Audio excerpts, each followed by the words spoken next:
তো চলো, আজকে আর দেখাতে পারলাম না যে ছেলেকে ওই খাওয়ালাম, যে ছাতু টাতু খাওয়ালাম, ওগুলো দেখালাম না, কিন্তু একদম ও কাজে বেরিয়ে গেছে, তাড়াতাড়ি করছে। তো আমি বিছানাটা গুছাবো, বিছানাটা এই যে দেখো কি হাল হয়ে আছে, বিছানাটা গোছাবো। আর বিছানা গুছিয়ে তারপরে আমি যাব চিংড়ি মাছের মালাইকারি কিংবা ঝাল করতে যাব। তো চলো বিছানাটা গোছাই, দেখো।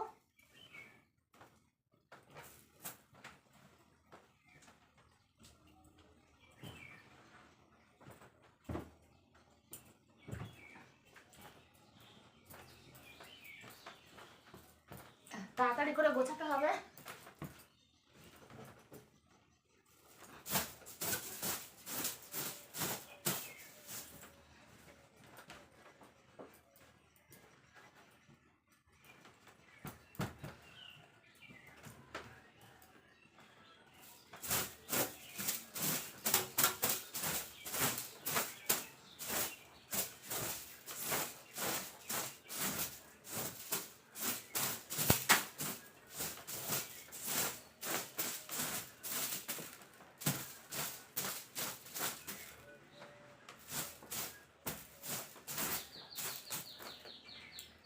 লাগছে বাবা।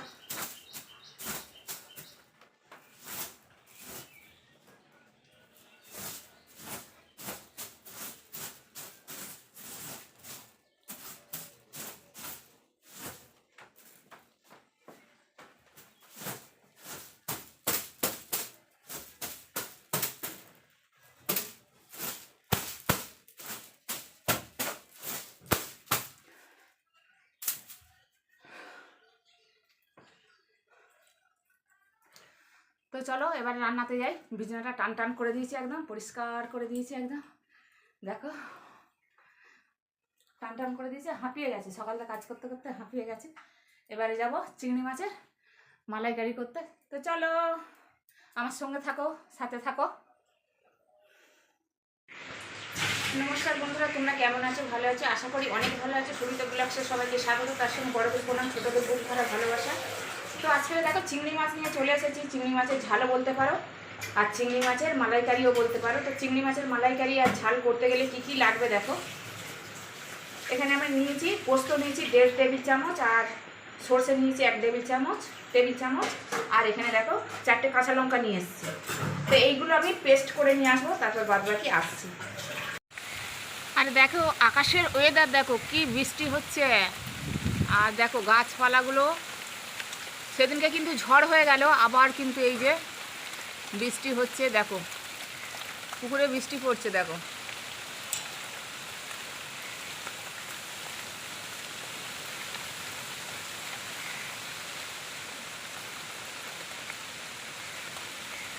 ওয়েদার একদম ভালো নয়, একদম ঝড় হচ্ছে আর বৃষ্টি পড়ছে। দেখো চিংড়ি মাছে একটু হলুদ দিয়েছি আর একটু লবণ দিয়েছি, আমি এটা একটু মাখিয়ে নেব।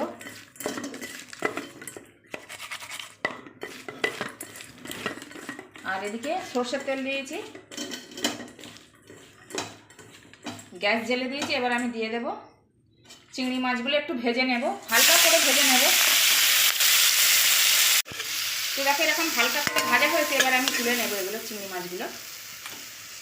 তো চিংড়ি মাছটা হালকা করে ভেজে নিয়েছি, আবার একটু তেল দিয়েছি, সর্ষের তেল। এবার কালো জিরে দিয়ে দেব, তারপরে দিয়ে দেবো একটু লবণ, তারপরে দিয়ে দেবো একটু টমেটো কুচি। এটাকে ভালো করে একটু, আর দেখো আকাশের অবস্থা ভালো না, আর আকাশ ডাকতে যাবে কেন, বুঝতে পারছো? তো দেখো টমেটোটা আর দেখো একদম একটু গলে যাবে।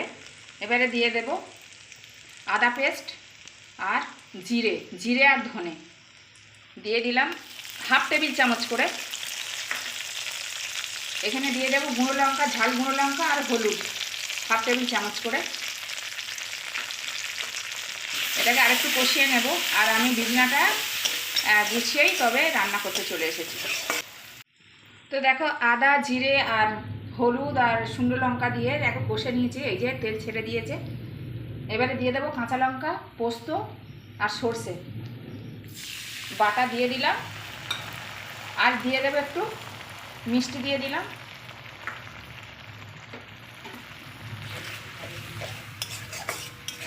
এটা একটু কষিয়ে নেব। তো দেখো পোস্ত, কাঁচা লঙ্কা আর সর্ষে দিয়ে দেখো তেল ছেড়ে দিয়েছে, আমি কষিয়ে নিয়েছি 2 মিনিটের মতন। আর এবারে দিয়ে দেবো সেই এরকমভাবে হালকা করে ভেজে নিয়েছিলাম, তোমাদেরকে বললাম যে হালকা করে ভাজতে হবে চিংড়ি মাছটা। চিংড়ি মাছটা দিয়ে দিলাম, একটু নেড়ে চেড়ে নেব মশলার সাথে। এবার আমি জল দিয়ে দেবো একটু, সে বাটি মশলার বাটিটা ধুয়ে জল দেব।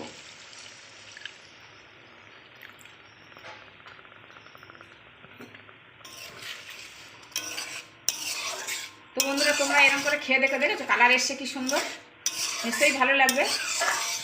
আর ভালো তো লাগবেই, বর্ষাকালের দিনে দেখে এই যে বর্ষা আর চিংড়ির মালাইকারি আর কিংবা চিংড়ির ঝাল চচ্চড়ি, তোমরা এরকম করে খেয়ে দেখো, নিশ্চয়ই ভালো লাগবে। ভালো লাগলে লাইক কমেন্ট শেয়ার আর সাবস্ক্রাইব করে দিও, পাশের কাছে বেল আইকনটা প্রেস করে দিও। আমি যা যা রান্না ছাড়বো সব তোমাদের কাছে নোটিফিকেশান চলে যাবে। আর আমার ভিউ বন্ধুরা, আমার সাবস্ক্রাইব বন্ধুরা, তাদের অসংখ্য ধন্যবাদ জানাই। আর নতুন বন্ধুদের অনুরোধ করবো সাবস্ক্রাইব করে দেওয়ার জন্য। তো চলো আমি রান্নাটা কমপ্লিট করি। এবার একটু ঢাকা দেব। তো দেখো চিংড়ি মাছের মালাইকারিটা হয়ে গেছে, দেখো রেসিপিটা আমার হয়ে গেছে, কত সুন্দর কালার এসেছে। আর এইটুকুনি থাকবে, কিন্তু একটু রস থাকবে, নাহলে কিন্তু ঠান্ডা হলে আবার একটু বসে যাবে। এইটুকুনি থাকতে হবে। দেখো কতটা ঘন হয়েছে আর এত টেস্ট হয়েছে, এত সেন্ট বেরিয়েছে। তো তোমরা এরকম করে খেয়ে দেখো, নিশ্চয়ই ভালো লাগবে। তো আজকের মতো নাচছি, এবার আমি গ্যাসটা অফ করে দেবো। গ্যাসটা অফ করে দিলাম। তো আজকের মতো নাচছি, টাটা। তোমরা সবাই ভালো থেকো, সুস্থ থেকো। দেখো আসছি, টাটা।